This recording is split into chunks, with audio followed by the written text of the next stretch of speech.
কেউ বলেনি ম্যাচটি সহজ হবে, কিন্তু কেউ হয়তো কল্পনাও করেনি যে ৪-০ গোলের বিশাল সুবিধা নিয়েও ম্যাচটি এতটা দুঃসহ ও দুর্বোধ্য হবে।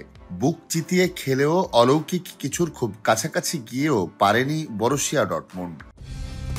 কালার এক্সপার্ট, জর্জ স্যাপ এবং মাইল্ড অন হ্যান্ডস টেকনোলজি সমৃদ্ধ অরিক্স ক্রিস্টাল ওয়াশ আপনার লন্ড্রি এক্সপার্ট।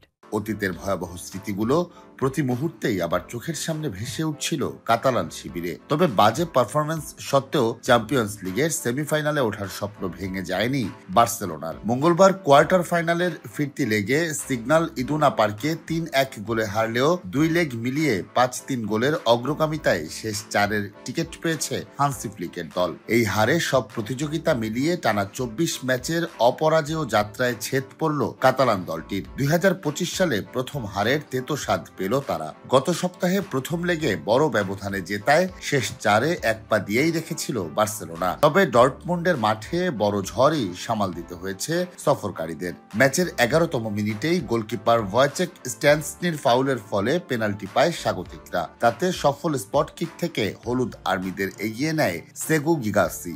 তবে ২ লেগ মিলিয়ে স্কোর লাইন ৪-১ থাকায় তখনও অতটা দুশ্চিন্তার কারণ ছিল না বার্সেলোনার। তবে প্রথমার্ধে আর কোনো গোল না হলেও বার্সার মনে ভয় ধরিয়ে দিতে সক্ষম হয় জার্মান ক্লাবটি। বিরতির পর বার্সাকে আরও কোণঠাসা করে ফেলে ডর্টমুন্ড। ম্যাচের ৪৯তম মিনিটে রামির পাস থেকে হেডে বল জড়ান গিগাসি। তবে দ্বিতীয় গোলের ৪ মিনিট পর ব্যবধান বাড়ায় বার্সা। ফার্মিন লোপেজের বল বিপদমুক্ত করতে গিয়ে নিজেদের জালে বল ঠেলে দেন প্রথমার্ধে বার্সাকে সবচেয়ে বেশি ভোগানো ডিফেন্ডার রামি। ম্যাচের ৭৬তম মিনিটে হ্যাট্রিক পূর্ণ করেন গিনিয়ান ফরওয়ার্ড। এবারের চ্যাম্পিয়ন্স লিগে এটি গিগাসির ১৩তম গোল। স্কোর লাইন ৫-৩ ব্যবধানে এনে সমতার জন্য মরিয়া চেষ্টা ছিল ডর্টমুন্ডের।